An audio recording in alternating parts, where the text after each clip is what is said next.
What's going on, Los Angeles? Welcome into LA football live with the boys after dark. Day one of free agency is wrapped up, or I guess not really wrapped up. It keeps going, but as of now is wrapped up for our Rams and Chargers.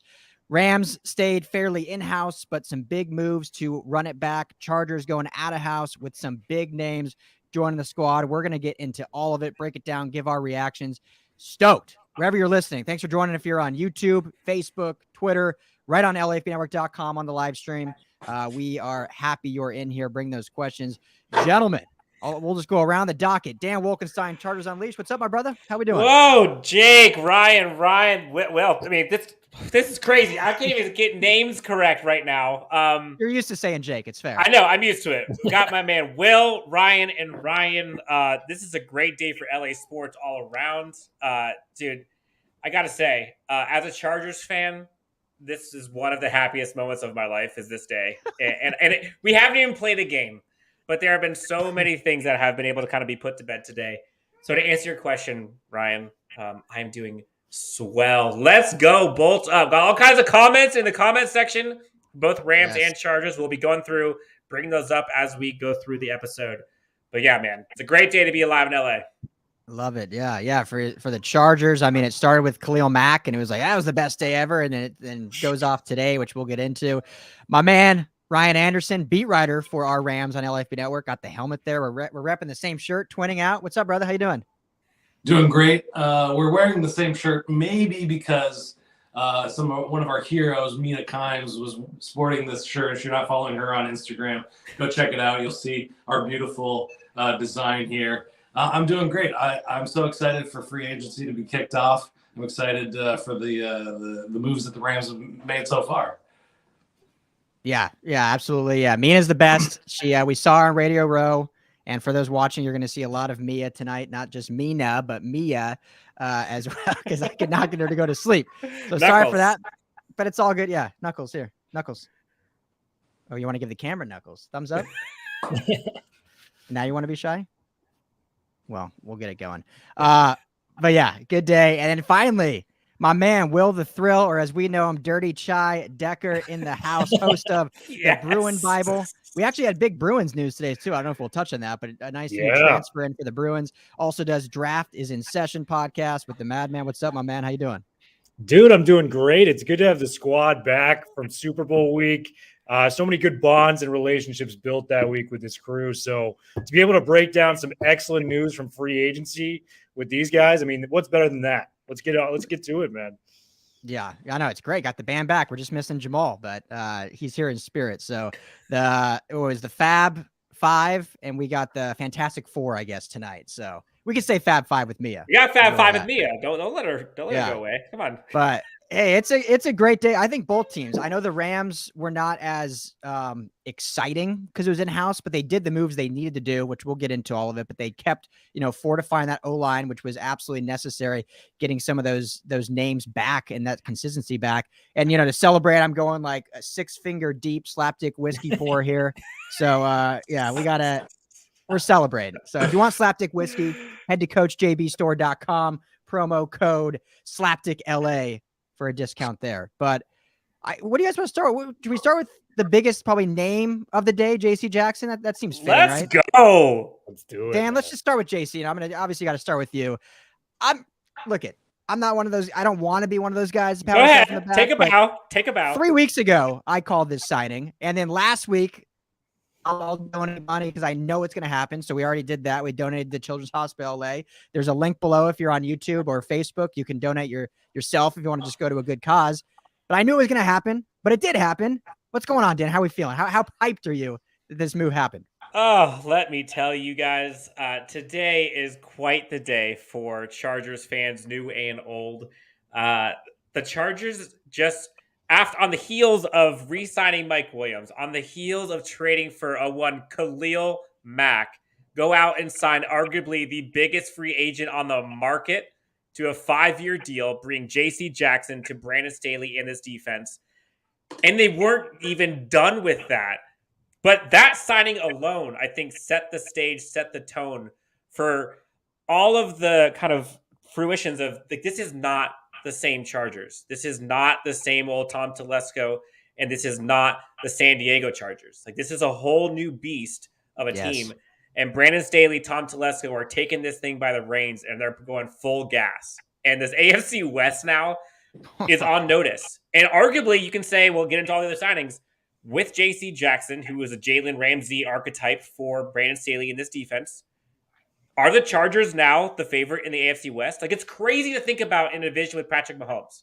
But with the J.C. Jackson and the guys that they got today, you couldn't ask for a better day as a Chargers fan. And J.C. freaking Jackson, Mr. INT himself, you're getting eye emojis all day long. I mean, it was a dream come true. This is no hyperbole. I've been a Chargers fan for 30 years now. By far, this is the best free agency the Chargers have ever had in my lifetime, and it's only one day. And that says something. Yeah, I predicted a LA on LA Super Bowl on Twitter when Ryan tweeted about this, and a Rams fan automatically responded to me, "Well, the Chargers are going to have to get into the playoffs for that to happen." and I said, you know, I'm not a betting person, but I'll put money on the Chargers going deep this year. I mean, it seems inevitable. It's amazing. I will say it was funny. I was like so hyped for a sec. I was called. I don't know if you guys are familiar with the director. He's a big on Chargers YouTube, and the man. He's a buddy of mine. He came out to go to a Chargers game recently, and I called him after I was so excited about the Chargers picking up J.C. Jackson on my way to Chipotle for like my celebratory dinner. And he was doing like a live stream with like thousands of listeners or viewers. And he's like, "Hey, I got you on the stream. How's it going, man? Tell us about it." And so anyways, shout out to the director. Huge contributor for Chargers. So I love it. You just called him on your phone and he was on the stream and he's like, I'm gonna answer this. Why not? Yeah, literally. I was like on my way to Chipotle and I was like, "Oh, what's up, guys? How are you?" You're like, kind of like when we were on Radio Row with Kelly Bundy and you're eating Cheetos and we just put you on blast. And I was like, "Great, yes, I'm the guy who's eating Cheetos." Nice, man, nice. This JC Will, what's your Jackson, thoughts on this move? This JC Jackson move, I mean, he was the crown jewel of the free agency class, right, for this 2022 offseason. Dan saying he's Mr. Interception is an understatement. He actually has 25 interceptions in the first 4 years of his career. He is tied for the most in a first 4-year span in the history of the NFL. 17 interceptions in the last few years. You couple that with the fact that he was a 7-on-7 teammate with Derwin James back in Florida. I mean, how much better of a fit could this be for the Chargers moving forward? J.C. Jackson, I get skeptical when I see those huge numbers thrown out, $80 million. There's some bad signings today. We may get into that as well from around the league. But for a guy like J.C. Jackson, you're looking for production if you're going to give him a big paycheck. 25 picks. He's had 5 or more interceptions 3 of the last 4 years. This is a home run for the Chargers, a team that allowed 27 touchdown passes throughout the year this past 2021 season. So J.C. Jackson, that is as big as it gets for the Chargers. And Bolt Nation, you got to be proud of yourselves, man. This is a huge get. Did it? I keep seeing it, Mr. Interception, but I feel like it should be like Mr. Steal Your Ball. Should be his nickname, right? Like, can we put that out there? That needs to be next LAFB shirt right there. Next shirt. I mean, Mr. Steal Your Girl. Now we got Mr. Steal Your Ball. I feel like we need that. I think we do. I like it, but I think we do. In the crazy part, Ryan, you mentioned it. There are some crazy signings. Like the one thing that I don't want people to forget is not only are the Chargers going out and getting these free agents, but like the deals that they're getting them and the money swizzling that Tom Telesco and Brandon Staley have done on these deals to make it cap friendly, especially for this year. Like they're still not done. They got J.C. Jackson for $8 million against the cap this year. Like that's unheard of. They're doing $22 million combined for Khalil Mack and J.C. Jackson. Like what? Yeah. It's, you know, this is an LA show, so we can intertwine everything. But the amount of teams now, and specifically the Chargers, and obviously we expected this when Staley came over, but kind of taking a page out of how the Rams do thing. And now with even contractually, because the Chargers have never done contracts like this. We've talked a lot. Tom Telesco and what they do on the back office, it's very kind of cut and dry. They've done it kind of old school. Their draft picks, they get 1 through 7. They stay chalk. They kind of just go after some depth pieces in free agency. And now in these 2 years, and obviously specifically this year, they're kind of taking that Rams model in a sense of going for the big name, backloading contracts that they can, because I think in year 3, like JC Jackson's hit is like 28 million. But you do that because if you look at the Rams model, once you get to year 3, well, then you just move it around differently. Like you figure out a way to move it around again and you allocate money elsewhere, turn it into a roster bonus and stuff like that. So the fact that you get him for only 8 million this year is insane. I mean, his actual contract is 3 million and then he has a $5 million like roster bonus. And you get him for, everyone was saying upwards of 21 million would be his cap. It was the projection. You get him for 8. I mean, that's just some beautiful finagling. And I've seen some people say, well, this is what the Rams do, but it's so rare when teams do this on the first contract. Usually it's on a re-signing or on an extension because the player then knows the organization, knows the team he's played with. And so they kind of are comfortable with that and the agent's comfortable with that. But if it's a brand new team, brand new work, they're usually like, no, I want my big money up front. I don't need to backload this because I'm new to the team. And so that I think was a really good thing that Tom and company did today that I was impressed with. Absolutely. And then you couple that with the fact that they got Austin Johnson and Sebastian Day from the Rams. I mean, this is a team that was a bottom 3 run defensive team last year. And I actually looked up a couple tweets, specifically one from Daniel Wade, a friend and, partner with the LAFB network.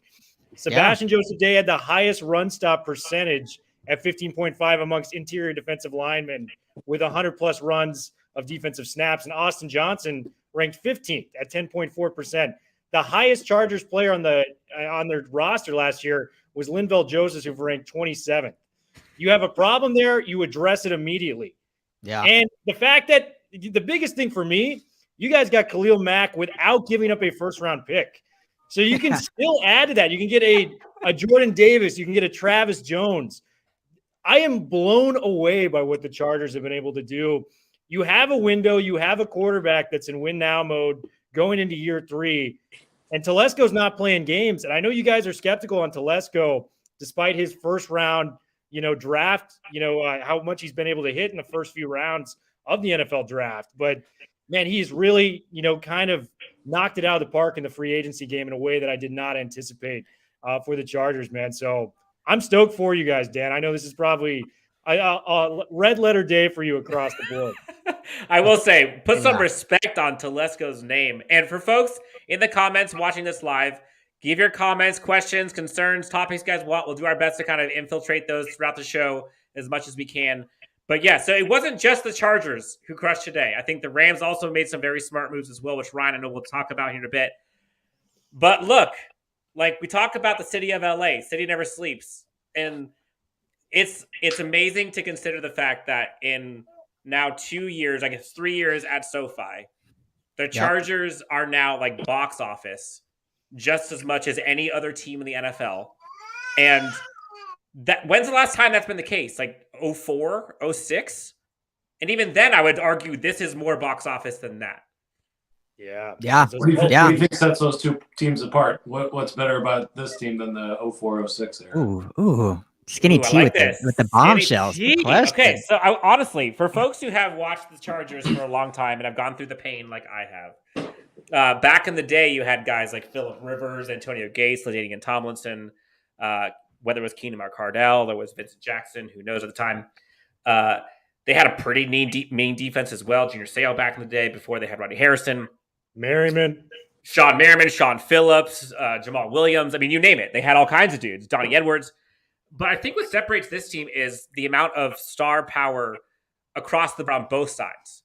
Like you had LT before, okay? Like LT is probably obviously better than Austin Eckler. But I would argue talent for talent, Justin Herbert's the best quarterback talent-wise they've ever had. Highest ceiling for sure. Yes, the wide receiving core, Derwin James, I think is one of the best turns of all times already. Joey Bosa, Khalil Mack. Now you look at Tom Telesco and how Brandon Staley's kind of come in and completely rejuvenated this team, and like the mantra of this team. And I think for once, and you could take a poll of Chargers fans for the last 20 years. They have been begging and pleading. Can we please go all in once? Like put all your chips in, go for gold, go for everything. And it seems like they have never done it. And this is the first year, granted, they're able to because they have a rookie god mode who on a rookie contract. But this is the first year where it seems like they are just letting it all out and they don't care. And so I think for that, I think just excitement, the move, new stadium, new team, you got a brand new quarterback. Like it's a great time to be a Chargers fan. I'll tell you, there's a lot of ex-Chargers fans who are rethinking, man, I don't know. That team's pretty damn exciting now. I'm telling you. And on top of that, you guys had a phenomenal draft class. I mean, Slater might be the best left tackle prospect I've seen in the last 5 years. And then Asante Samuel is now your number 2 corner coming off of a J.C. Jackson. I mean, come on, dude. Like, that's impressive stuff. So you're building through the draft, and now you're getting in the offseason with trades and free agency. You have that with a blue-chip quarterback prospect. I mean, dude, you got to be ecstatic. Like, Chargers fans. And that's one other fun thing to compare it to if we're doing just like fun questions. Like, what other teams out there? And again, let's have this question again in a week when free agency dust is settled and there's more additions out there. But you could argue today that the Chargers have the best pass rushing duo in Joey Bosa and Khalil Mack. Again, pending what happens with Von Miller if he goes back to the Rams or not. And you could argue have the best back end in football with J.C. Jackson, Derwin James, Asante Samuel Jr., Mike Davis, Nasir Adderley. I mean, what other teams and a top 3 quarterback and a top 5 wide receiver duo and the top running back in fantasy football. Like, and they got some first round picks. and they have 10 draft picks still. They still have 10 picks. They only gave up 1 second from this year. The 6th is for 2023. So the way they're constructing the roster this year, and I know there's still depth issues out there that people I think are mentioning in the comments, and also I'm sure people have said on Twitter, but free agency's not done. I mean, Ode Ibushi and Matt Filer were added in day like 3 and 4 last year for this Chargers teams. There's still time left. And B, you have 10 picks, 10 draft picks. That's where you get depth. Now you don't have to draft starters. You draft depth pieces now. That's a beautiful thing. Yeah, let's get a couple of these comments so we can start getting some of these topics out of the way. So Jorge comes in and says, Christian Kirk, amazing value signing. LOL, yeah, right. Okay, put this in perspective. I know Will wants to talk about this one. I do. J.C. Jackson, Will, is less money than Christian Kirk. Make it make sense. I can't. It is one of the worst signings I've ever seen in my life as a football fan. He's essentially $72 million for 4 years, and with incentives, it can reach $84 million. If Christian Kirk, a receiver who has never had a 1,000-yard season, he played 17 games last year, did not get 1,000 yards. If he's worth $84 million, Cooper Kupp is worth $300 million. I'm just going to throw that out there. What's Justin Jefferson going to get? What's Javonte Adams is on, a franchise tag. You name it, man. It's almost insulting how much money Christian Kirk got. We know Jacksonville's got to overpay a little bit to get guys to go there. It's relatively a franchise that has struggled throughout the years, has not been able to put on a good product. But my God, I think they spent $117 million on Christian Kirk, Evan Ingram, Zay Jones, and Marvin Jones as a receiving core. I mean, who's the number 1 there? Those are all number 2 best case scenario wide receivers. I was going to say, who of those signings are starting on the Rams or Chargers?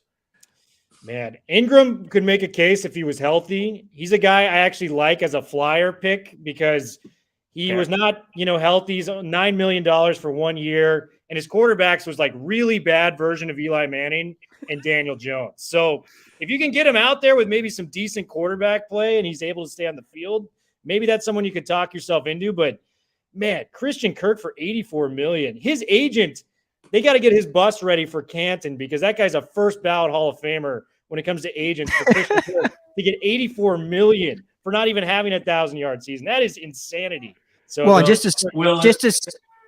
ahead, Ryan. As a 49ers fan, I got 2 words for you. Trent Baalke. Yeah. You know what I mean? He was awful. And I'm surprised he still has a job within the league. I mean, his first head coaching hiring was Urban Meyer, which we all know turned out to be miserable. And now he's trying to cover that up with some B- at best receivers for large amounts of money. And man, it's been bad. I like the Brandon Scherff signing for them. I think that was a great pickup, but I had a lot of questions everywhere else. I mean, literally, Christian Kirk let's say Odell Beckham stayed. he would literally be wide receiver 4 on the Rams. Yeah. I think he's best case scenario. He's wide receiver Yeah. 2 for a lot of pretty much every ball club. And that's best case scenario, right?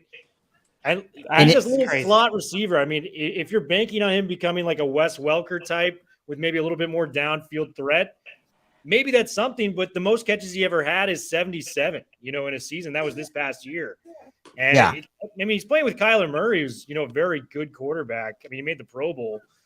He's not better than Stafford. Stafford should have made his Pro Bowl spot. But, man, that's one of those decisions where you just see the tweet and you have to reread it a couple times to just try to make some sense out of it. It's, it's been 12 hours since it's happened. It still makes zero sense to me. But, man, Jacksonville, they're just looking for any reason to get stoked right now. They had some guy.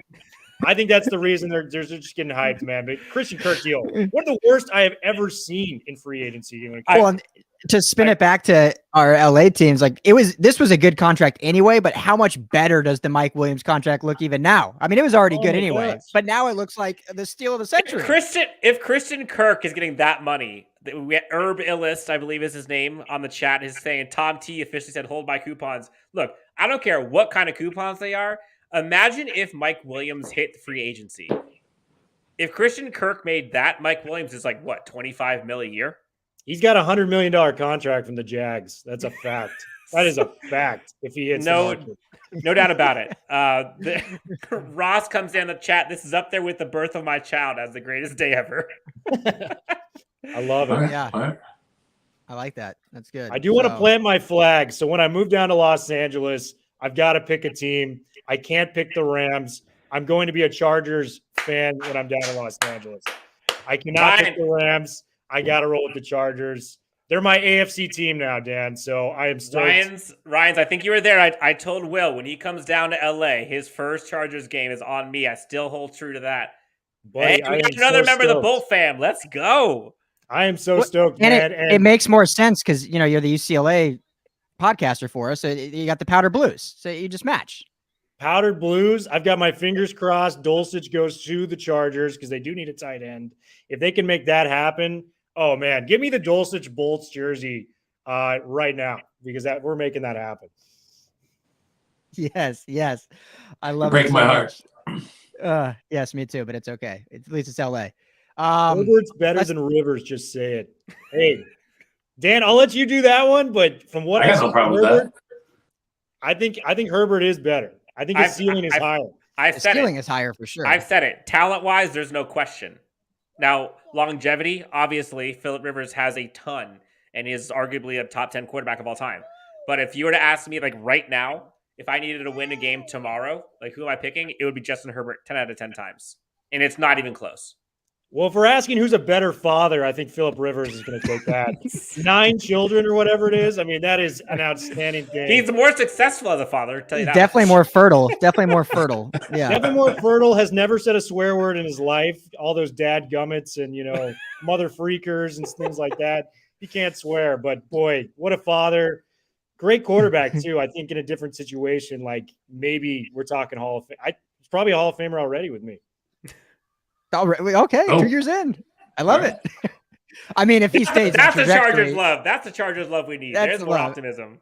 If he stays the trajectory, though, yeah, and obviously, win some playoff games and stuff. But, last thing about J.C. Jackson, and let's talk a little of the Rams O-line signings, which I know are not as exciting, but still very important. And then we can jump back to some of the D-line signings for the Chargers. But the beautiful thing about this J.C. Jackson signing, because a lot of people all offseason have been talking about depth in the secondary, right? I think we've talked about it. Other Chargers podcasts have talked about it. Some of the national people, it's all right, we got to have better depth. Our CB3, our CB4 need to be better because look at how bad they were last year. But when you get a guy like J.C. Jackson, that just moves your top tier guys down. They become the depth. So now your CB3 is Mike Davis, who you signed last year he was your CB1 last year until you drafted Asante Samuel Jr. And now, if it's Tavon Campbell or if they draft someone else, that's now your CB4 or 5. So, I mean, the depth is just great. And so I think that's what the most important thing of this signing was. Mia agrees. Yes, depth is great. But if you look at the top interceptions from the Chargers, I think Mike Davis leads over the last 2 years with 4 total picks. J.C. Jackson has 17 interceptions in the last 2 years alone. This is such an upgrade. It is Mr. Steal Your mind-blowing. Ball. Mr. Steal Your Ball. The shirts are RV, coming. Trey Songz might send us a cease and desist, but we got to make this thing work. RV Hopper says, I see 4.5 huge smiles. I'm counting your daughter too, Ryan. Look, there's a lot more than 4.5 smiles going on in LA and around the world for Chargers fans because literally this is the day to remember. Mia, what do you think? Knuckles? Huh? Say Thumbs bolt up? up, baby. You give thumbs up? You were doing it earlier. Now you're all nervous. Thumbs up. Yeah, whatever. Thumbs up. She's being a handful. But all right, should we talk a little Rams? I guess. Let's Talk a do little it. O-line. Little O-line. Yeah, So yeah, we get absolutely. Joe Noteboom. Okay, let's start with this. And Ryan, I'll start with you. Yeah. So Noteboom was like the first signing for either of the teams. It was like happened at like 9:30 in the morning. So right when the free agency period started at 9 a.m., that happened, I think, at 9:30. And A, was a super important move. We talked about it a bunch. I know, Ryan, you've written about it. Just A, for depth, B, for if Whitworth does retire, he becomes now your starting left tackle. So what do you think this signifies that Whitworth retiring? Because to me, A, I would have thought he would have announced it before free agency, but obviously he could have told the Rams privately, hey, I'm going to retire. Do what you got to do. I'll announce it at a later time. But I'm almost thinking Witt's coming back. They signed, Noteboom to be the future, but for next year, one of those two guys being Witt or Noteboom slides inside. What's your thoughts on that? That's a really interesting point, Ryan. I hadn't considered that he can play that guard position that's been vacated by Corbett moving on to Carolina. I think that's a very interesting idea to explore. I still think Whitworth is done. I don't have any evidence. I think I've read that he's leaning that way, but that's all I've heard. I haven't, and as we found out today, retirements are a little fickle for these competitive types. But yeah, I think if that's the answer to move Noteboom into a guard, I think that's a great solve for that hole. It's hard because I've thought all since the Super Bowl that he was going to retire. I was like, okay, what you go out on top, you're 41 years old at tackle, makes all the sense in the world. But then you see there was a video post by him, I think on Instagram, where he's in his garage with Brian Allen, with other members of the offensive line working out. And granted, they're all buddies now, so that's not telling anything. But then just yesterday, and this is all social media fun. It's like, it's no real big deal. We're just talking about it. But then his wife yesterday tweets out, thanks, Tom Brady, for allowing my husband to be like the oldest starter for a month till you comes back.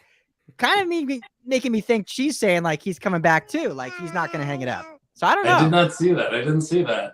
I was convinced, but yeah, I mean, these competitors, and he's a competitor. He's a teacher as well, and I think he really enjoys, raising the level of the play of the other linemen on this team, and he's really done that. So yeah, I'm happy to have him back if he's ready to go. Yeah, right. Well, what's your thoughts on that? Do you think he's back, done? What do you just like of the Noteboom signing? I love the Noteboom signing, and it's just more of a statement that I think Whitworth's got a year left in him. I think if he does come back, he's going to try to run it back for a back-to-back title with the Rams. After that, he's probably going to call it quits. Noteboom's is an investment for the future, whether it's this upcoming year, the next 2 years after that. Nice contract for a guy that has only started 17 games, 3 years, $40 million, could be worth as much as $47.5 with incentives. But he's a good tackle, man, and it's somebody that the Rams have developed and they're confident in. He's been in the system since 2018, had 174 snaps last year, only 1 sack allowed. I like him, man, and the team clearly does too, giving him that financial, commitment with that big of a dollar amount for signing with the Rams. I think Noteboom's a great player to have back. And to the Rams' credit, they bring back Brian Allen, too, a guy that they feel confident at the center position, 3 years, $24 million. They lost Austin Corbett, but the Rams are in a very different position than I feel like the Chargers are in. The Chargers are climbing the mountaintop to try to get to the Super Bowl and win. The Rams are just trying to run it back. They're just trying to retain the guys within their system to make it happen. To get to that mountaintop, they did have to make those big splash moves, the Ramseys, the Von Millers, you name it, the Staffords, to get there. Now that they're at the top, it's more about keeping the guys in place and running it back and trying to repeat as champions. But that starts with the offensive line. And for my money, the quarterback is the most important position in the NFL, hands down. Second most, you can make a case that it is the offensive line because you're protecting your investment, your most important position. Bringing back Noteboom is huge. Bringing back Brian Allen, you combine both those are two of the more underrated signs of the day. They're not going to be the headliners, when you go to ESPN.com and see the guys that re-signed. But, boy, that just ensures that the Rams are going to be competitive once again. And, in a likely weak NFC compared to the AFC, they've got just as good a chance as anyone is repeating. And if you go ahead, Ryan. They continually prove me wrong about the things that I think how a team should be built. I think they need to go out and get the guard. And what they do is they install that guy that they believe in. In this case, last year it was Brian Allen. I thought there's no way they made the switch right before the season. I was like, there's no way this is going to work out. The middle of the line is going to be a disaster. And it was at times, but I mean, they made it work, and those guys were good enough, and obviously good enough to get them a Super Bowl. And I'll sing the praises of this team that they draft these guys, they bring these guys in. Corbett, came from the Browns. Brian Allen and Noteboom were drafted, not super high, second, third round, I think, for those guys, and they turned them into quality starters. And I'm excited to get proved wrong again with other positions that I'm worried about, but they believe in these guys and they continually invest in them, and it's amazing. Yeah, Dan, if you can, it's probably a little ways back, but if you can put that comment up again by Jorge, I think it was, about Whitworth potentially retiring. So it's funny you bring that up, Jorge, because we had Whitworth on the show last off season, and Frosty was on it with me, and we were joking off air, but then I think he even said it on here. I'll try to pull up a clip later I can post, but basically Frosty was saying like, bro, we know you don't practice at all. Like, this isn't even tough on your body. All you got to do is show up on Sundays and play. And he basically said like, yeah, like I literally don't have to do anything other than just show up on Sundays and play for 3 hours. Like, it's not like it used to be back in the day where your body's, like, the hardest thing was practice. The game was the easy part. Now it's like these guys, they're not in pads ever. They're not hitting in practice. It's mostly film study. So I don't think it is inconceivable that Whitworth goes one more year. He's got one more left on his deal. Why not try to win one more ring out of the resume? He loves his team. He lives right by the stadium, so it's not a far commute for him. So it's still obviously you got to put the pads on and hit heads on Sundays, but I don't think it's as grueling as it used to be back in the day. Huh? Maybe not, but I mean, just the impressive nature that this guy's in his 40s playing left tackle. It shows you how much he cares about the game, how much he prepares, how much he gets his body right to go out there and compete. Because we all talk about Brady playing till he's 45, which is insane.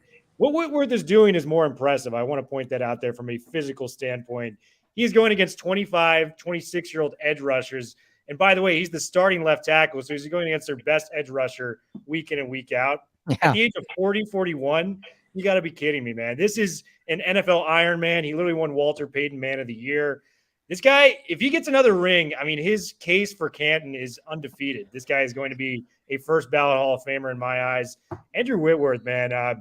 Hey, 2024, maybe he can run for president as well. And he's not just playing and starting. He was PFF's #1 graded tackle against the pass rush. Like, he's playing at an all-pro level still, which is insane. Yeah. He spent time injured in the last 2 seasons, and if Noteboom does move into the middle, that does bring up some issues in depth there. Maybe he moves back outside of Whitworth, hits the bench again, but that's where I get a little shaky with that. They've been on the tightrope for a long time. The Rams have with some of their depth positions. They've made it work, but it still makes me nervous. Yeah, and speaking of depth, Coleman Shelton too, right? Yeah, I was just going to say they brought back Coleman Shelton also, depth piece. So they got the starter and Brian Allen, and I think I mean you're not signing, in my opinion, you're not signing Noteboom to a $40 million contract for him to just be a backup next year. I think if Whitworth comes back, they'll both be starters. I don't know which one moves inside, but I think one of them will move inside because you're not paying. I know his cap hit. Again, this is the beauty of Tony Pastores and Les Snead, like I talked about with the Chargers now doing it. His cap hit next year is only like $3.5 million. of that 40 million, which could go to 47 million. So they worked some magic there for a cheap cap hit this year, but you're still not paying him that to be a bench player for 175 snaps, I don't think. So to me, you're looking at a Whitworth, Noteboom, Brian Allen, David Edwards, and Rob Havenstein starting 5 with Coleman, Shelton, Trayman Ingram, as your 2 depth pieces. And then I still think they draft 2 to 3 guys with their 8 picks they have. And then you develop and, practice squad some guys. They have Alaric Jackson still. So I think they're in a better spot than a lot of people are saying on the offensive line because of today, because they got Noteboom and Allen and Shelton back. And the writing was on the wall, I think, to lose Corbett after that. But they got the 2 big ones back, and now they can kind of move forward, and they're not pigeonholed in that 3rd round where their first pick is to have to take an offensive lineman, but they certainly still might. And Alaric Jackson is a name to watch also on the tackle position. They're really high on him. I will say it's been exciting to watch kind of all of these things happen with both LA teams. And again, this is just day 1 of free agency, which is wild. I have a question. Can I pause? Yes. For a second. Who is the director? Yeah, so talks about the top. So shout out to the director. He's a huge presence on Chargers YouTube, Chargers community. Okay. He's a huge editor, content creator for Chargers community. He has 30,000 subscribers or whatever. Great dude, huge Chargers fan, lifelong. Gave us a shout out today, I believe. Right. We did a live podcast with him at Golden Road, correct? Yes, we did. Yes. Yeah, exactly. It's the first time I met you, Dan, and I met Ryan earlier that weekend. But yeah, that was a fun time. That's right. Well, That's right. What's cool about the director's story because I met him as well when it came down and we did the live show from Golden Road, and so he, for those that don't know, a lot in here I know him well, but from what I know and for what he told me, he worked in some other job, lost his job with COVID, and decided just to go all in on YouTube and just built a powerhouse on YouTube because of COVID. So it's one of those cool American stories that, COVID caused some pain, but like a phoenix rising from the ashes, something good came from it. Cool. Yeah, and he's absolutely killing it, man. Like the glow up that he's had the last few years has been so cool to watch and couldn't happen to a better dude. Shout out to the director. If anybody does not already subscribe to him on YouTube, if you're a Chargers fan, go to YouTube, check out the director. He's a great editor, great for Chargers content, and also does some amazing stuff in terms of breakdowns, previews, recaps, things like that. I will say, so guys, the Chargers, Rams went crazy today. I would say Chargers more so than the Rams, but again, the Chargers have to climb that hill more so than the Rams do. Where do each of the teams go from here? Like what does a successful day 2, day 3 plus of free agency look like? Like, what are you hoping for? Great question. I'd have to really look at the cap room for both teams, but for the Rams, I think the big one is bringing back Von Miller. Like, if you can bring back Von, that loads up the defense, your pass rush is immediately, ready to compete at the highest level. Do you know how much cap space the Chargers have? Because I do know the J.C. Jackson signing, it's $8 million for next year, so they can do like a short-term deal and maybe make something work. Maybe, fingers crossed. I know the Honey Badger is out there, man. Still there. You want to add to that secondary. Imagine Honey Badger, Derwin James, Jackson, and Samuel. What? Come on, dude. That might be the best secondary probably since the Legion of Boom. I mean, so we'll say this. So the Chargers, let's call it draft capital is fluid. Let's call it that. They still have Brian Bulaga, who they're most likely going to be cutting, I would think. But yeah, I don't know why they haven't yet, but yeah. I don't know why they haven't. My guess, I don't know anything, but my hunch is that I think he may actually be retiring. He's just been injured constantly. So they got money there. That's about 10 plus million they could save there. They can also restructure some contracts. So like a Joey Bosa, Khalil Mack, they could probably open up another 10 to 15 million there.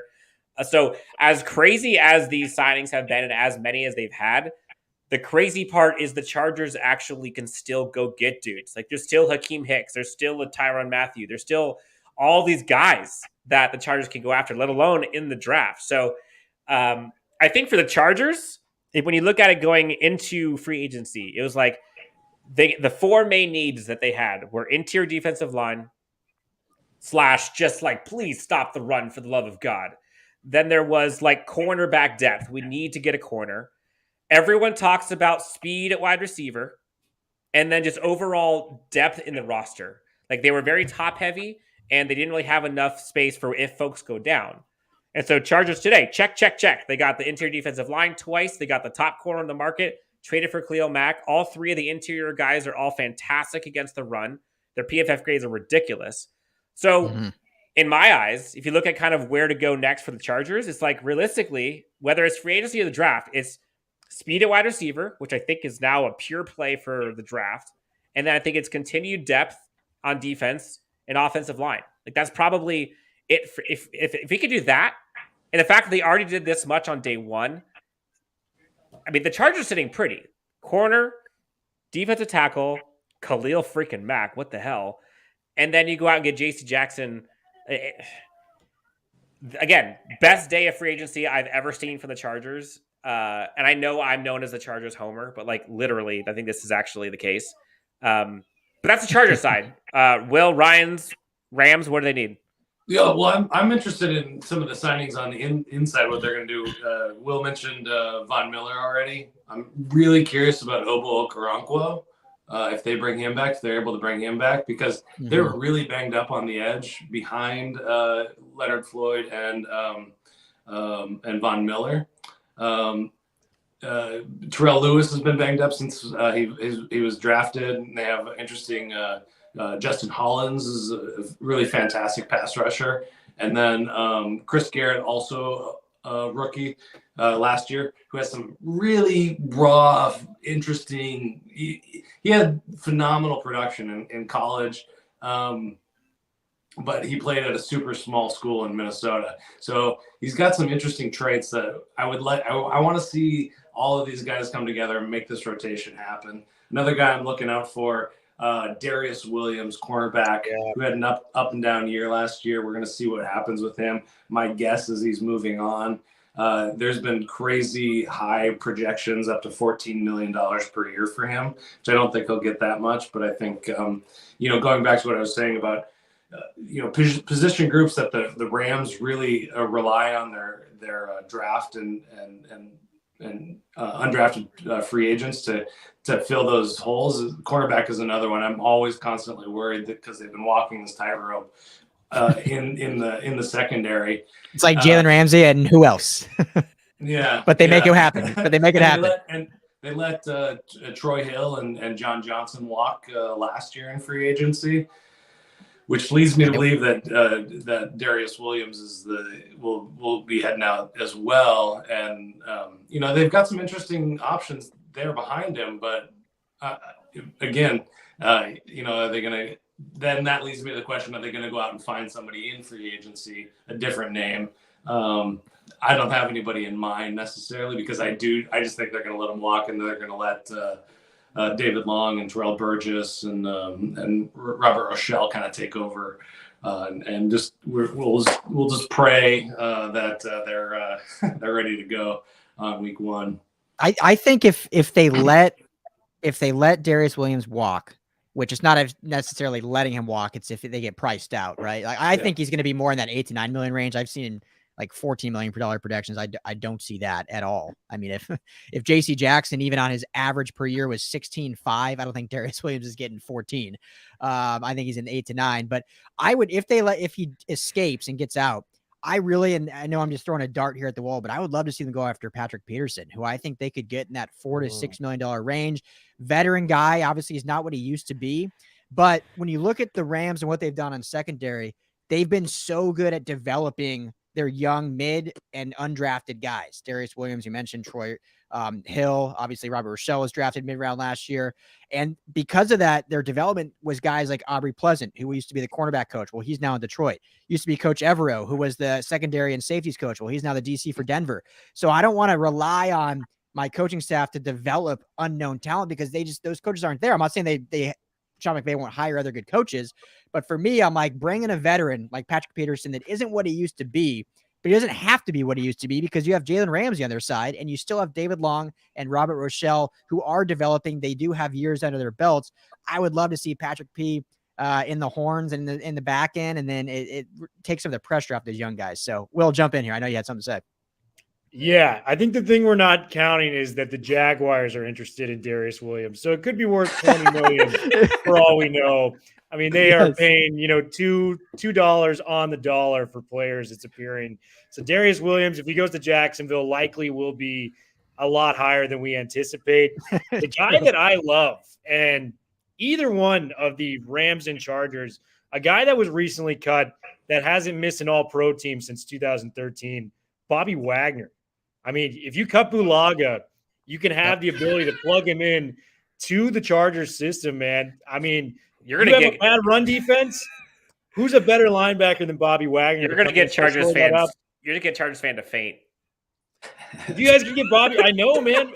Take it from a guy that has watched him play in our division for a decade plus. This guy is a monster. Both teams are interested. Last year, you kind of need some of those veterans to kind of get over the hump, especially with a younger team like you or a team that hasn't been there. Bobby Wagner's won a Super Bowl being the middle linebacker, calling the plays for the Legion of Boom. Like, this guy is experienced. He's a leader. And from day one, he's a guy that people are going to follow, within the locker room there. Bobby Wagner would be a great fit with the Chargers. He'd be a great fit with the Rams. Okay, so let me ask you. Los Angeles, Bobby Wagner. I mean, that's a guy that is out there right now that, could be looking to take maybe a hometown discount and really take one of these teams even higher than we believe. Let me ask you. I'm going to talk to him going to the Rams as well. But Russell Wilson is actively recruiting him to go to Denver. So Denver too, yeah. So I know each of us are probably biased, but which LA team would make the most sense for Bobby Wagner? I think from a Rams perspective, they have not invested whatsoever in that middle linebacker position. So on one hand, I could see them saying, okay, like, if we get a good deal on this guy, I think he would help our rookie Ernest Jones develop. And in other ways, I could see them go, he wants how much? We'll just draft some guy. And that's where I think he'd be a better fit with the Chargers, because if you guys do cut Bulaga, which is a huge area where you guys can just fill up some more cap room, this guy's not going to probably take a discount. If it's one thing if he fell off, he was still a second-team All-Pro last year. Like, this guy can still freaking ball. So 140 tackles. Yeah. 170 tackles, excuse me. He was second in the NFL last year in tackling at 31. This guy's not going to take a discount. So, if he were to take a discount, maybe the Rams would be, best fitting for that situation. But the Chargers are in a rare position where they've shelled out a ton of money, and they may have even more to pay another star to come through. LA, Bobby Wagner, hometown, try to bring one home for the city. That'd be a legendary story if Bobby Wagner came back to LA for the Chargers. Now, we know the Rams. Okay, I was going to talk about Rams cap space. Go ahead. Well, I was going to say, because the fit, you asked the best fit, and I think it's a toss-up. Like, if he fits either way. They run very similar systems. True. Very similar scheme. I know Raheem Morris has a changed Staley system a little bit, but it's still a very similar 3-4. Yeah, Staley was the defensive coordinator for the Rams 2 years ago, so it's like the same thing. The Rams are, letting Troy Reeder walk. Obviously, I know a lot of fans are happy about that, but then they have Ernest Jones, the second year, who they absolutely love, but still a young player, and they have Trayvon Howard, who's a good depth piece. He's not going to be a true star. And then on the Chargers, you have K9, who people hate, but there's still talent there. They're seeing if this coaching staff can untap it. And then you have Drew Tranquil, who's done some good things, just has trouble staying healthy. I think Kaiser White, unfortunately, is gone. So it's I think he fits good with both teams. I think it's going to come down to which team offers him a little more money. And because of what the Chargers have done now, they are a Super Bowl contender too. So the Rams are obviously a Super Bowl contender, the defending champs, but the Chargers are absolutely a Super Bowl contender. So I think it comes down to just who's going to offer him a little bit more money, because the fit is perfect for both teams. What's crazy, the two things there. What's crazy is, like, just taking that in for a second and hearing you say, like, the Rams and the Chargers are Super Bowl contenders, and, like, actually being able to say that with a straight face. Like, what a day to live. This is crazy. And then I guess he's about to cry right now. I don't know what to do with my face. Anthony has a question. Do you guys see Matt Stafford taking a discount to get the team more weapons, i.e., like what we saw with Tom Brady over the years? Yes. I could see it. I could see it. Stafford, I think he's fortunate to be in such a lucky situation. And whether you want to argue if he underperformed with the Lions over the years, that's the worst franchise you could potentially go to. Like, I don't even think it's debatable at this point. Detroit is absolutely god-awful. He's in a situation where he won a Super Bowl in his first year out of Detroit. He's riding high right now. You want to keep winning once you got one. So if I think management came to him, hey, we can make your job so much easier if we get X, X, and X, likely he's going to say yes because he's still making a ton of money. I think, him and McVay and Snead have this great relationship. It's famous, the story of McVay meeting up with Stafford and Cabo. By the way, how lucky were the visitors potentially there that night, seeing those guys take tequila shots together? That would have been freaking amazing for the Rams fans. But, it's just one of those situations where I feel like Stafford would be all ears if it came to improving the roster and getting back to that mountaintop because it's so hard to do it. He's been in such a difficult situation for the majority of his career that he just wants to keep winning. Yeah, it seems like Matthew Stafford really likes winning too. It seems like he's having a really it's a new great feeling. time. It's a new feeling, yeah. Let that go. He's having a really good time, and a lot of times in his career, you can tell he was not. So I think that he's made like $240 million, a quarter $250 million almost over his career. I think he could probably retire and have a couple houses and be happy. So I think he's looking to add a few more championships and run this thing back again. So what does it look like to have a team friendly deal for Stafford? Is he still in that $40 to $42 million per year kind of echelon of quarterback?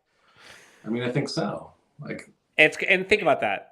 The Rams are paying someone around $40 million, and the Chargers are paying $7 million for Justin Herbert. That's why the Chargers can do this stuff, is because they have $30 million free to be able to do this. Breaking news. Shout out to Abraham to let us know. Chardavius Ward goes to the Niners. Will, feeling good about this? How you feeling? Feeling good, living better. That's a big pickup. And, our secondary was a weak spot for us. So I'm happy to get a stud corner to come to San Francisco. So that's huge. 3-year, $40.5 million. Good for him. A lot of money, but let's hope he performs up to level. I got a question for you, Dan the man. Right now, knowing what we know and all the positions that have been filled, Chargers still have a first rounder. Mm-hmm. Receiving room, do you still want to go nose tackle? I mean, Jordan Davis isn't your average nose tackle, so that is a guy. Even Travis Jones is a guy you could potentially reach for. Receivers, still a lot are going to be there. I would think at that point in the draft, Olave is probably still on the board. I think Jamison Williams is going to be on the board, Treylon Burks.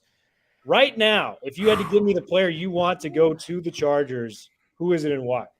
That's a great question. All right, so we'll put that in the comments too. Guys, who do you think the Chargers are going to pick at 17? Okay, given what we know now, hell, if I'm the Chargers and I'm Tom Telesco, and I just rolled in and bankrolled for Khalil Mack, I got J.C. Jackson. I infiltrated my defensive tackle with actual dudes that could stop the run. My defense is looking pretty stacked, right? Re-sign Mike Williams. I'm going tit for tat with anyone in the NFL, and I'm saying a full arms race. Give me Jamison Williams. It's either Jamison Williams or Jordan Davis. Those are the two all day for me. But in my opinion, Jamison Williams completely transforms this offense, like we saw with Khalil Mack and J.C. Jackson. And yes, Jordan Davis would also help the defense, but I think the variance of going from a non-Jamison Williams offense to having that speed is night and day to having someone like a Keenan Allen, Mike Williams, and Jalen Guyton. Again, they're great receivers, but they're not arguably 4-2 speed. Jamison Williams changes the math on offense, like Khalil Mack, like Aaron Donald does on defense. So if it's me right now, gun to my head, I'm saying go crazy, Tom Telesco, wide receiver at 17, get us that speed guy. I love that. Any thoughts on Garrett Wilson potentially?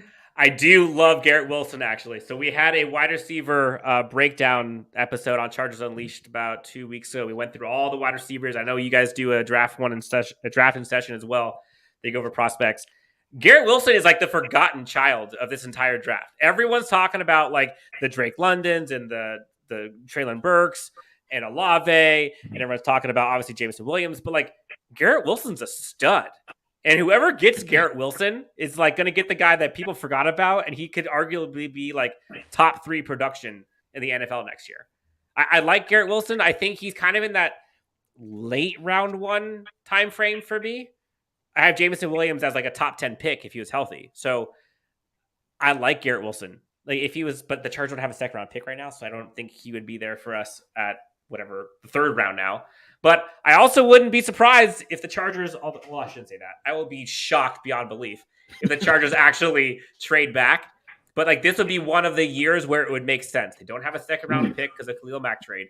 If they trade it back from 17 to like the mid to late 20s, go to a quarterback needy team, get back a late first, get back a second round, you're golden. And just that's a question for the Rams guys too. Let's hypothetically say Williams leaves in free agency, and let's hypothetically say that Whitworth retires. Rams have a 3rd round pick. You got to address one of those positions, corner or the offensive line. Where would you guys rather go with that pick if you guys are in that position? I mean, obviously it depends on what they do the rest of free agency, but if they lose both those 2 guys and let's say they add like no one else, I think you have to go corner at that point. I mean, the Rams have proven they don't ever draft based on need. They go what everyone else is thinking. They go the opposite. Tutu Atwell last year.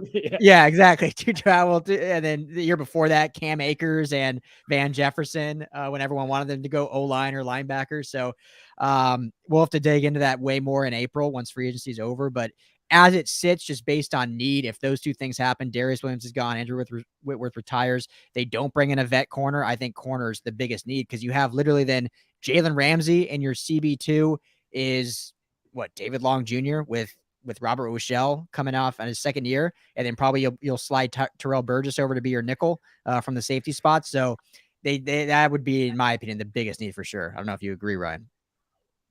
I mean, I have such a hard time answering that because the 3rd round pick doesn't guarantee absolutely a starter or even somebody that's a backup. Yeah, it takes time to develop, right? Yeah. At that point. So, I mean, it's to replace, you're replacing Whitworth, a probable Hall of Famer, and Darius Williams, who's definitely a quality starter with a 3rd rounder. I just have such a hard time with this draft in particular because it's not just a 3rd rounder; it's the very last pick of the 3rd round. So it's like there's a handful of teams that are picking 5 times before the Rams pick 1 time. So there's a lot of players off the board at that time. So, I mean, at that point, I think just go best player available to not answer your question because I don't know. I have no.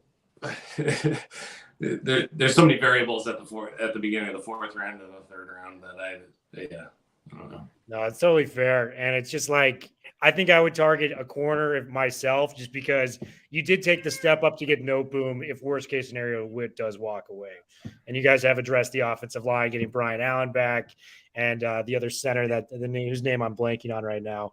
But if you guys can get a corner next year, we Havenstein goes up, and then Edwards goes up for free agency, and Bobby Evans, all 3 and of them. Evans, yeah. So. Ooh.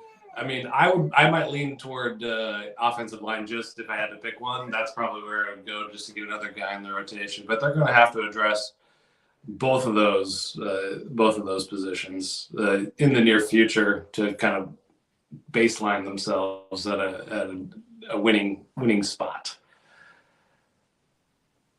Dan, you're deep in reading. What's up? I'm just studying. I was going through these comments, dude. It's amazing. It's seeing how much banter there is from both LA teams going back and forth. There was a question here from the Truth. Why is there so many Rams fans hating on Chargers for going crazy in free agency, but the Rams went and bought all their stars? Ooh, a little slight shot there too. I mean, look, it's mostly true, but like that's okay. Like that's today's modern NFL. Like they got Aaron Donald, like that's their dude. But like they brought the guys in, and like at this point, you got to stack as many blue chips as you can. And I don't see a problem with it. Like if you ask Rams fans right now, like would you are you pissed off that you mortgage your future for a Super Bowl? Like they would say, what do you say? F them picks. Like no one gives a shit about the picks. Yeah. Well, and just taking a peek behind the curtain a little bit, and in my opinion, I think that Les Snead, his singular focus is to build the fan base of the Rams. And the way you do that in Los Angeles is to be a winning team and win championships. And so I think, fuck the picks, because it's like we're building something bigger here. We're building, the 10, 11, 12, 13-year-old kids that are just now in love with the Rams. And that's the future of this organization. And then I would say the same is true for the Chargers. And I bought a bunch of swag for my nephew who's 8 living in Nebraska, and now he's totally into the Rams. So there's another By the way, the F them picks thing was laughed at by a lot of people, but it worked. I mean, it worked. Their goal is to win the Super Bowl. They got it done. So you could say however they got the roster they needed to do that. F them picks. They won the Super Bowl. That's the goal of every team each and every year. And the Chargers are trying to climb that mountaintop too. So you can't hate on them for how they acquired their talent if they won. That's all that matters. All right, guys. Go ahead, Dan. Wait, let me say one thing because it's on your last question. So let me say one thing, and then we'll move on because this will be fun to talk about anyway. But yeah, I had someone else that I was talking to today on Twitter who's a Rams fan, and he actually said, he's like, I am probably going to hate for this, but I don't really, it's hard to hate the Chargers. Like, they have Brandon Staley as their coach, former Ram. Now they signed Sebastian Joseph Day. They have Justin Herbert, who's a lot of fun, played the Pac-12. Like, they're not a team that I see as like a team that's hate. And I was saying to him, I was like, yeah, I think it's better for the Rams if the Chargers are good. And I talked to Corey Paz a while back who played at UCLA, and he said on our show, his second favorite team is the USC Trojans because it's better for UCLA when USC is good. What happened this year? UCLA absolutely smoked USC by 60 points. And what everyone say? Well, USC was dog shit this year. Who cares? Beat them when they're good. You want your inner city rival to be good. And A, it makes it better for the rivalry. B, it just makes it more fun for LA football. It makes it more fun for LA sports. Like, we can shine here in LA. But I think just a lot of reason why Rams fans hate on Chargers fans is because Kroenke, the Rams owner, built SoFi and they see the Chargers as renters. But, it is what it is. Both teams are here. Both teams are here to stay. Go ahead, Will. By the way, too, what happened when USC lost to UCLA in an embarrassing fashion? They went out and got Lincoln Riley. By the way, what happened when the Rams won the Super Bowl? The Chargers are going, hey, this is our town, too. We're going to make something happen. Right? First they take their DC. So that competitive fire, it's making each team better, which is what you want for LA. We're the LA Football Network. We want these teams to be as competitive as possible. And that's exactly what we're getting. This is going to be the golden era of NFL football within Los Angeles, to have two legitimate teams that are going to compete for the title next year. Get excited, LA. This is as big as it gets, man. Herbert is a young star, and then you have Stafford trying to repeat. This could easily be the matchup in Arizona next February. By the way, an easy place to get to for people in Los Angeles that want to go out for the Super Bowl. Man, you can't ask for a better two teams in one town than what we have going on with LA. The best rivalries are the sibling rivalries. They're the closest ones with the most tension, and that's what makes it for great football. Now, there's a conversation here. Demon Rada, lots of capitals. I don't know where the emphasis is on the syllables here, but the emphasis, is that what you said? Isn't that emphasis? I think that's Wedding Crashers or the Wedding Singer. Oh, the wrong emphasis on the syllable. Love that one. There we go. Okay, we're back. Okay, so that went over my head. I was like, "Did you say emphasis? What is going? It's not that late yet. It's only 9 o'clock. Caboose, get out of here. All right, so I'm the one drinking. You're not even drinking over here. Chargers have 10 fans. All right, so it's funny in 2010. Like, it's funny in 2018, 2019 when you're at like the soccer stadium. When like it's kind of true, but you can also argue about the economics of exactly why. But for anyone who was not at SoFi last year, I went to every single home game. I saw game 1 at home against the Cowboys, week 2, game 1. I saw all the way through to the Chiefs game Thursday night.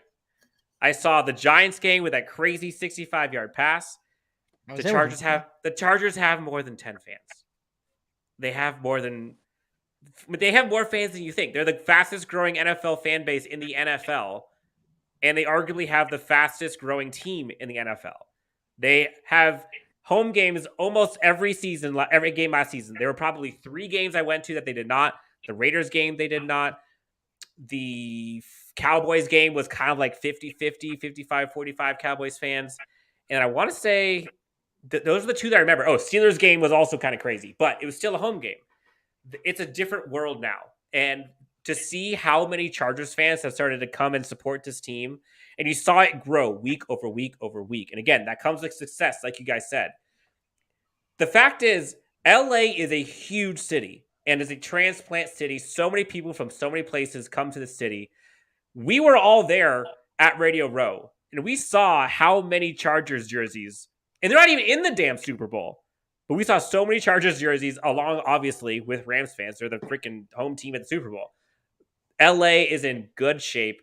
We had so many good players on both teams. And I tweeted this out like last week. I think it was before free agency started. The model that the Rams have done, where the number of like top end blue chip talent players, like the Robert Woods, the Stafford, the Donalds, the Ramseys, Whitworth was up there too. The Chargers were like kind of sitting there with like 2. They had Keenan Allen and they had Joey Bosa. And I was like, which one of these models is going to work? And then fast forward, you add Khalil Mack, you add J.C. Jackson. Like, okay, now you're at 4. I think it's like now 4 versus 6. So Derwin James has got to be in there. And he's not quite that paid guy yet, but he will be. So when he gets his contract extension, yes. Contract speaking for sure. Yes. Yeah, just contract speaking, yeah. So look, like blue chips win. And I say this every time. Give me as many of the top tier players as possible, and then the team can figure out a way to make the rest of it work. Look at the Chiefs. Look what they did with Patrick Mahomes. Everyone says they have no cap room. Look what the Rams did with no cap room. They can find a way. Like the cap is kind of a myth. You can restructure things on the fly. And so I think what the Chargers are doing, what the Rams did, I think is honestly, like that's the way of the world right now. The model. Just load up. The model. Yeah. The model. Go ahead, Ryan. Go ahead, Will. Rams And fans should be careful. Oh, sorry. Oh, go I ahead. think Rams fans should be careful. It's a little bit of a glass house. We're rebuilding our fan base here in LA too. I see a lot of Raiders stuff in my neighborhood. I see a lot of 49ers, a lot of Cowboys stuff. So Rams fans, we're riding high right now. But don't cast dispersions on our brothers across the road there, because our fan base isn't the most solid either. There's a lot of St. Louis. There's a lot of St. Louis still in my Twitter feed. Not a lot of LA sometimes. What I would say to that is LA has been begging for professional football. They have not had a team since 95 before it came in 2016. Am I correct? That's a 21-year gap. They fell in love with the Raiders. The Raiders left. They supported the Rams. The Rams left once. They came back. LA is just confused when it comes to professional football. The passion is clearly here. LA is a great sports town. You talk to any of your friends, Lakers, Dodgers, those are the biggest things in town. When those 2 teams are good, the city is on a different wavelength. It is a happier, more communal place. They're just confused. Once they fall in love with these 2 teams, and like you said, it takes a talented team for some of these people to fall in love with them. I've seen it firsthand up here in the Bay Area. I have been a Golden State Warriors fan since I was born. Shout out. The team was not great for a long time. When we got Steph Curry, Clay, and Draymond, the city blew up. We have a new stadium here that is the most expensive in the NBA. It's similar to what's going on with the Chargers and the Rams. They built SoFi. They've got the coolest stadium in the world. They've got blue chip players that you will know them on the street.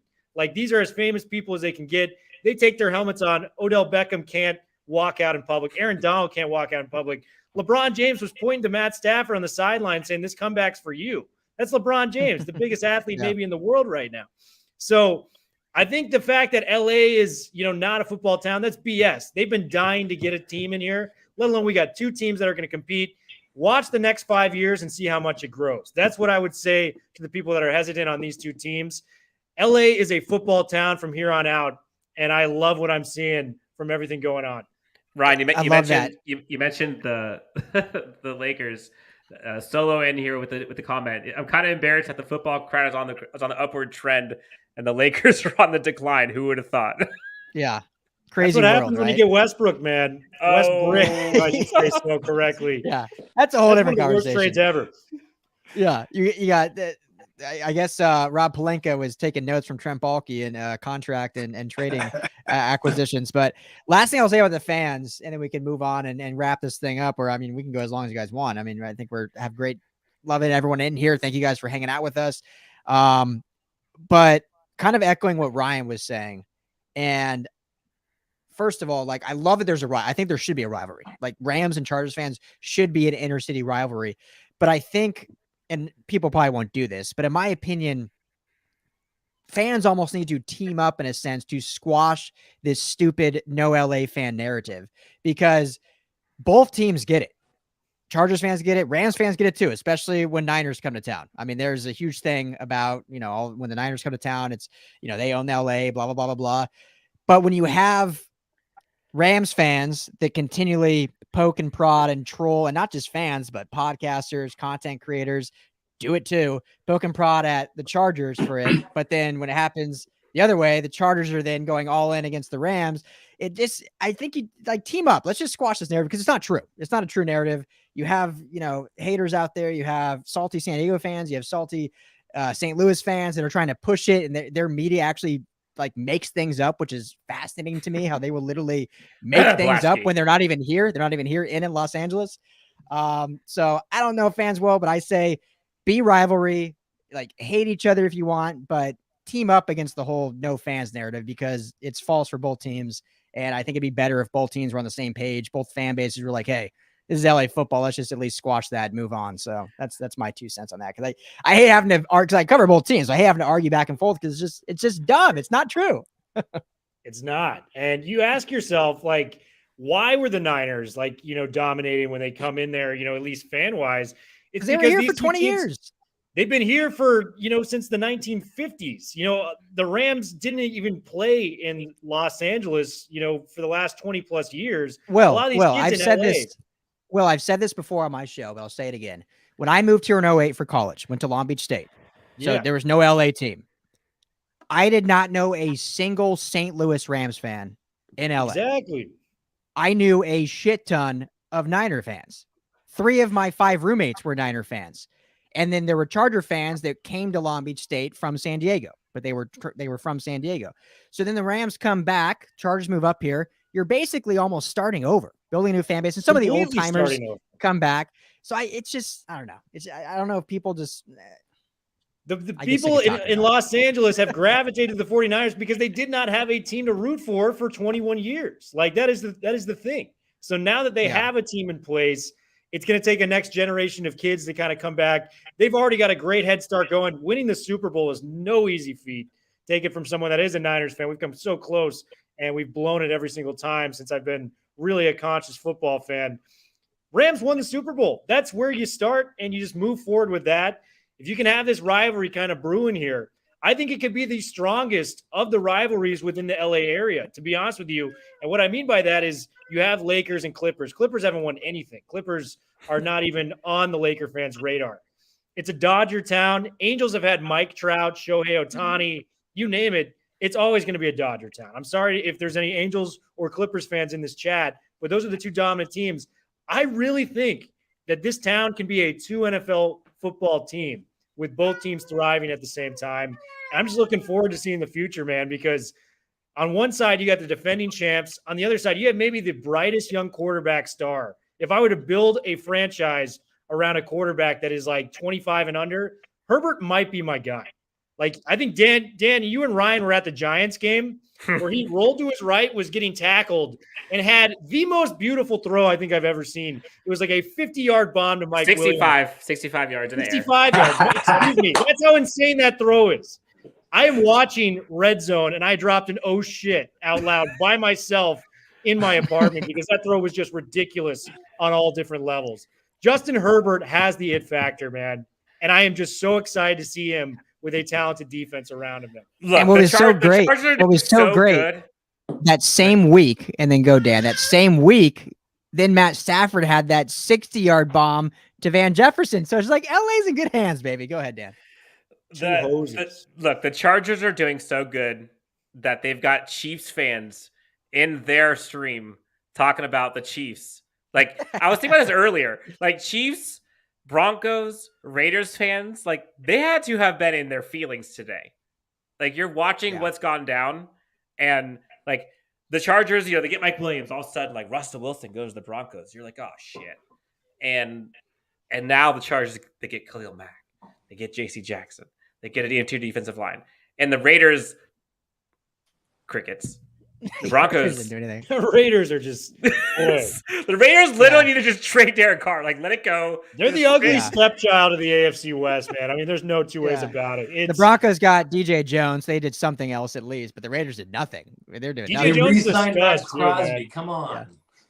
Yeah, they re-signed Crosby. They extended Crosby. Yeah. Right. So yes, thank you, Chiefs fans, for coming in here. Clearly, we're living rent free still in y'all's heads, and you don't run the AFC. You don't like 21-3 is what I gotta say. How do you not close that out at home? That's embarrassing as hell. You have a quarterback that's making $500 million. That's brutal, man. If I had that happen to my team, I wouldn't be able to sleep either, and I'd be chiming into random chats too. So I feel what you're going through, man. Amen. I think we can all agree we don't like the Chiefs. We don't like the Raiders.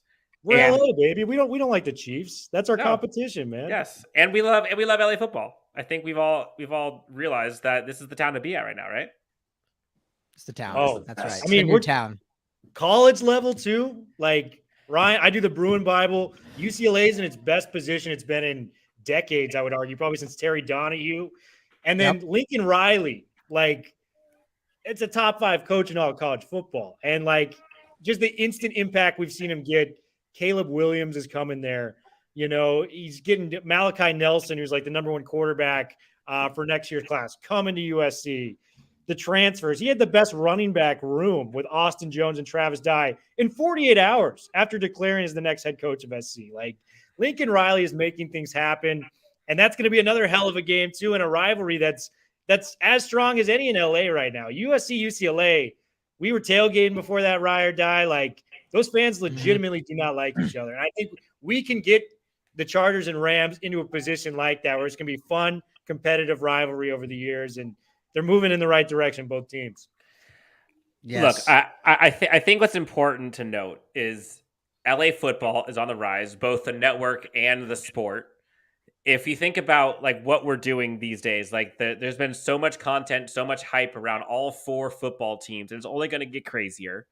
Guys, all right, we're wrapping up. We've gone through all the Chargers and Rams kind of free agency, day 1 spectacular, what's next, all that kind of stuff.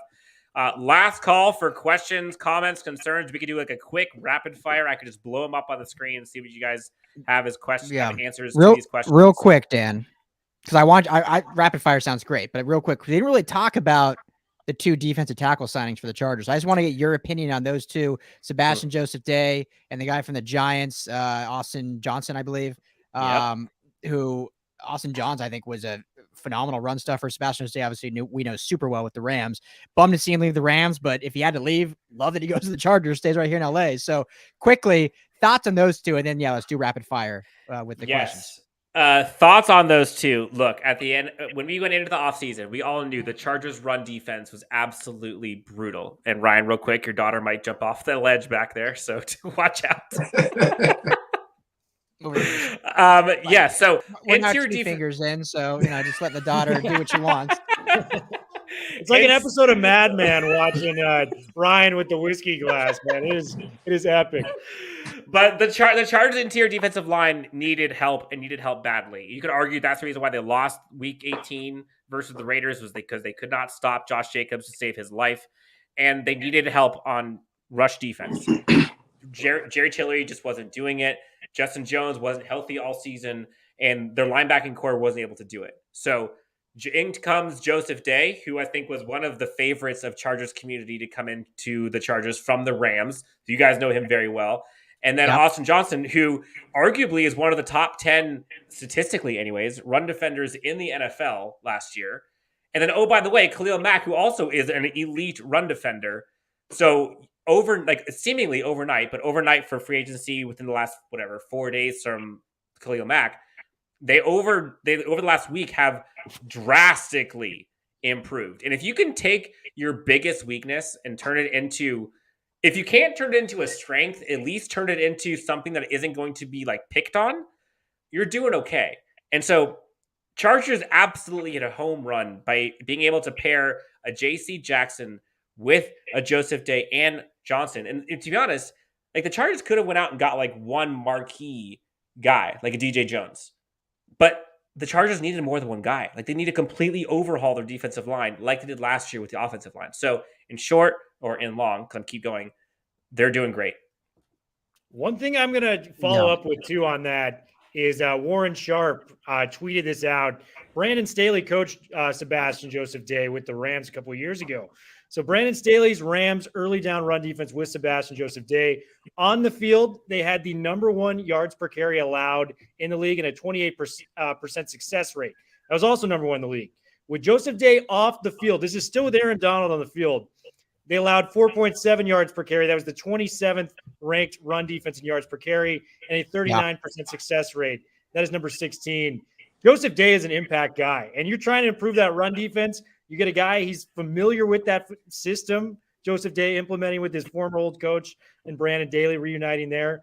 I mean, you can't ask for a better pick than that. And I think, at least for my money, you guys can still reach for that defensive tackle in the first round, but it's not a necessary need anymore by getting those 2 guys. Austin Johnson had, 72 tackles as a defensive tackle? That guy's making plays out there. That is huge. That is a beast huge of a defensive tackle. And I'll just say again, like this system and this scheme, you need your front 4.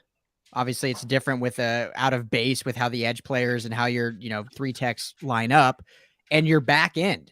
Like middle linebacker is not a huge priority in how they run this system. So I know a lot of people are saying concern. Obviously, if you can get a guy like Bobby Wagner or you can get Kaiser White back, that's a home run. But just by fortifying the defensive tackle position and getting JC Jackson on the back end, that alone has set you up so much better than you were last year. So,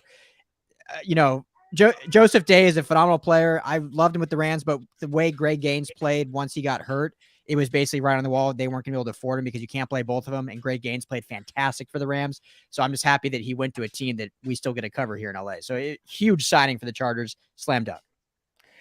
All right, guys, you ready for rapid fire? Rapid fire. Let's do it.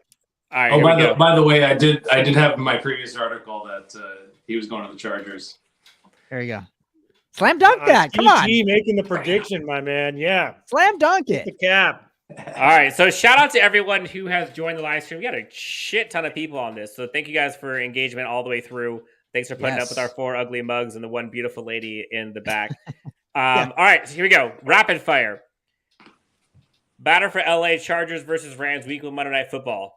Yes or no? Ooh. Oh my God. Yeah, because the actual schedule hasn't come out yet. They're playing, but that would be a lot of fun. I would love to see the actual the line of fans. Like I would love to see it divided. Right. Like a college stadium. Think about it. What's all the national media going to say when the stadium's full? Right. They can't say they don't have fans. I'll take it a step further. If it's Chargers Rams week 1, we are doing a tailgate live show from the parking lot at SoFi. Fans, come on out for that. If that is the case, we're going to have a huge tailgate. We'll try to bring some Rams, Chargers legends, LA football legends out. It's going to be a fun event. We'll be there for that. Yeah. All right, Ryan. We'll have a bunch of more players. Nostradamus over here. You predicted J.C. Jackson. You predicted Brandon Staley. Predict the next free agent signing for the Chargers and Rams. Oh, Rams is going to be in-house. I think Von Miller, they get it done. And Odell Beckham that's like a foregone conclusion. It's just when it is announced, I think. But for the Chargers, this was my dart throw, and I'm just going to stick with it and keep my flag planted. I'm going to go with David Quessenberry, right tackle out of Tennessee. Ooh. Not great against pass pro, but a phenomenal run blocker, brother of Scott Quessenberry. So I think they get him to either be the starter next year or at least not pigeonhole them to have to take a right tackle in the draft, and they can get one later and develop if need be. So I'm going to go David Quessenberry for the Chargers. Quessenberry, good against the run. I think he was a top 10 tackle, but I looked him up on PFF today. Yeah, he actually not allowed good against the pass. Yeah, he allowed the most sacks from the right tackle position. I want to protect my guy Herbert a little bit better than that. But Questenberry, I mean, if you're looking for just a run guy on the right tackle, that helps your team immediately. All right, next one. What do you guys think the Chargers should do at tight end? Herbert likes to throw tight ends. I'm not sure about the ones we have. They just had Jared Cook, who honestly was pretty solid for them a year ago. Donald Parham just cleared, also tendered, so he's going to be back. Yep. Do you think they need to go sign someone? Think they need to draft someone? Think they're good? Draft. And if it's draft, talk about your guy. Talk about your guy. Dolly. Yeah, we're going to be chanting that, man. It's like Frank the Tank from old school. Like, that's our guy. Greg Dulcich does everything. He checks every box. Yards after catch, he might be the best. And, man, I mean, if you had Herbert's arm with Dulcich's speed and route running at that position, oh, my God. When is he going? When do you think he'll go? Hey, man, this is a big statement, but we could be talking about like a poor man's like Mahomes and Kelsey with that in the next few years. What scares me, Dan, is I don't know if he'll make it out of the second, which now the Chargers don't have a second round pick. So I think he might go second. If he makes it to the third, Telesco and company or whoever they have in where's the drafts here? Kansas City? Whoever they have out there needs to be sprinting to the podium if he makes it to drafts the in third. Vegas this year. Drafts in Vegas this year. I'm going to be out there, year. boys. It's going to be a fun time. I think we all might be out there. Oh my gosh. I didn't even know everyone's going. This is going to be lit, man. I'm super stoked. But the tight ends, there's about 6 or 7 starters that are available. They don't have that blue chip level guy like a Kyle Pitts last year in the draft, but there's 6 or 7 guys out there, whether it's a Trey McBride, Isaiah Likely, a Wiedenmeyer from Texas A&M. There's so many depth players that will become starters in the NFL at the tight end position. Go cheap. Get a tight end. Implement him in from day one. You know, he's going to learn the ropes from a quarterback and, 2 receivers that are all Pro Bowl bound, I think, for the next few years. Come on, man. Come to LA. Get the tight end position addressed through the draft. All right, Chorizo con papas. I'll bring the Patron on behalf of the Chargers for Week 1 tailgate. Shout out to Chorizo con papas for the Patron. I'll make sure to remember that. Nice emphasis or whatever you said it the last time. Nice emphasis job. On the emphasis. Yeah. Chorizo con papas. Of the newest Chargers jerseys soon to be in the shops, whose jersey are you buying first? Can I get a Staley jersey? Is that a thing? It should be. You can get a 4th and Staley t-shirt. We're all repping LAFB shirts except Will, but it's okay. I'm repping LA. I got Kobe Bryant on here. Okay. So. R.I.P. Okay. R.I.P. Dan, which jersey? Rams' biggest threat to the NFC. Hang on, Dan. You got to answer that. Which jersey are you buying first? That J.C. Jackson, man. That hit different. It might be J.C. Jackson. Okay. I'm waiting to see what happens in round 7, pick 17. But yes, I would get a Sebastian jersey. Khalil Mack, baby. Khalil Mack or the new 3 Derwin James. That's gonna be clean. That'll be nice. He's just one number now. He's just number 3. He's number 3. That's sick. I didn't even hear about that. Yeah. All right, guys. He gave us Patron, so let's give him an answer. Biggest threat to the NFC crown for the Rams is who? Bucks. Tom Brady is like the character in those vampire movies. You got to kill him with like a wooden stake. Like this guy, you just can't. I mean, we thought he was gone. He comes back. And then they just re-sign a lot of their players. Ryan Jensen comes back. Carlton Davis comes back. They're going to have a lot of those same guys, available for them. Tom Brady is the guy you got to go through the Super Bowl. And it's been that way for 20 years pretty much until I see otherwise. And that's who the Rams had to beat on the road last year to get to where they were at. I'm not doing that. But the Packers, I'm not there yet. I still think they're very beatable. I've seen Rodgers too many times fold at Lambeau, which was previously an unbeatable place. One team to keep an eye on, though, if the Saints were to get Deshaun Watson, which I'm hearing is a possibility. Yeah, that is a team. If you have Watson, Michael Thomas, who's finally going to be healthy, and Kamara, that's a 3-headed monster that could put up, 40 to 50 points every single game. So for my money, that's the sleeper. If that were to happen, Deshaun Watson, those dudes, that's going to be tough to beat.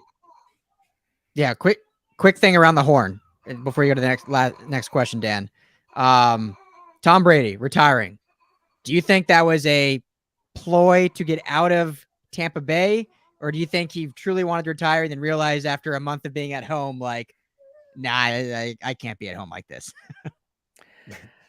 I think he realized what he was getting into by quitting football 100% because this guy, love him or hate him, he is as dedicated to his craft as anyone there's ever been really at his position. Like the TB12 diet, man. Like look up avocado ice cream.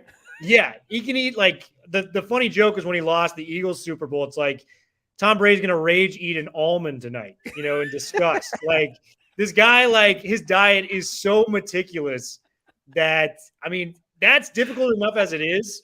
If you watch that Tom versus Time show or the Man in the Arena, all this guy does is he wakes up in the morning, eats the strictest diet possible, does his TB12 method workout, watches film, goes to practice. If he's a parent, goes home.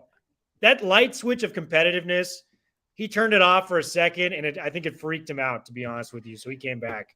I honestly think he probably, from a family perspective, I feel like he's feeling pulled to retire. But yeah, I just think he has that juice in him still, and he probably knows he should retire from a family perspective. But like from a pure just competitor, and you got to respect it. You got to. I think what happened was he did what he thought was the right thing, and then he lived that life for a month and realized like, oh hell no, not doing this yet. It's eerily similar to Bobby Wagner too, where it's like this guy didn't fall off at all. I mean, Brady's year last year, 5,000 yards passing, led the league, 43 touchdowns and 12 picks. I mean, this guy was 44 last year. It's not like he's falling off. He played arguably his best passing season since the record-breaking 2007 year with Randy Moss. So. Well, and I'll just say I'm not sitting here saying I know what his thought process is, but you can't tell me the greatest of all time to ever strap it up does his retirement announcement on a podcast and then has a half-assed Instagram post where it doesn't even mention the Patriot. He didn't even have a press conference, didn't even get to thank anyone. Like I knew all along this dude was not saying retired. Like come on. After statistically he had like the best season in the NFL. Yeah. Like we all knew he was coming back. I think he was doing it to try to get out of Tampa and either go to San Fran or someone else. And when Bruce Arians came out and said, nah, it's going to take 5 first-round picks to get Brady out here, he was like, all right, fuck it. I guess I'm playing with Tampa again next year. I'm not shocked he came back. I'm not shocked he came back. I am shocked at how soon he reversed that retirement call. Like it's 40 days. Like that is the shortest amount of time. That's literally just a little over a month. And he flip-flopped like that. I saw the meme where like Tom Brady saw the gas prices, was like, oh, I guess got to get back to work. Yeah. I mean, he's not wrong. By obviously, the way. Smart thinking. It was before free agency, so he knew he had to. If he was going to come back, he had to do it before free agency, so they don't lose everyone. So, all right, that's all I had to do around the table. So, Ryan, welcome back. Glad you're back. My phone died. Back on the computer. So, guys, it has been quite the day. Started at 9 a.m. Pacific, 12 Eastern, I believe. Do it again tomorrow. For me, it's been since 5:30 a.m., so, it's been a good day. Shout out to the lady in the back, right? Yeah, you're just pounding my water bottle on the table behind me. Sorry if you all can hear that. But all right, Ryan die. Take us home. All right. Well, hey, beautiful day for LA football. I think the Rams get it done with Von Miller and OBJ. Probably add a few depth guys back. Hopefully we see Patrick P. I think the Chargers are going to add a few more players as well, potentially a right tackle. But it's been a great day so far for our LA football teams. Dan Wolkenstein, Chargers Unleashed, the man. Will Decker, Dirty Chai Decker. Will AFB Network on Twitter does the Bruin Bible. And draft is in session. And my man Ryan Anderson, beat writer for the Rams, Ryan 121. Fellas, great session. Thank you everyone for hanging out in the chat. Thanks, guys. I mean, maybe we do this again tomorrow. Who knows? I'll just tease that out there. It's going to be popping again tomorrow. I'm here if we need it. So let's do it. A lot of big names. Yeah. I love how it's the tampering period, but it's like, we know what's happening. Tamper with me gently, please. Yeah. So, gentlemen, appreciate you. Have a good night. Thank you all in the chat. Check in with you all again tomorrow. Pick up Bobby Woods and YG shirt on LAFB Network, or a 4th and Staley shirt on LAFB Network, the LAFB locker room. Thanks everyone for tuning into the chat. We'll talk to you guys all tomorrow.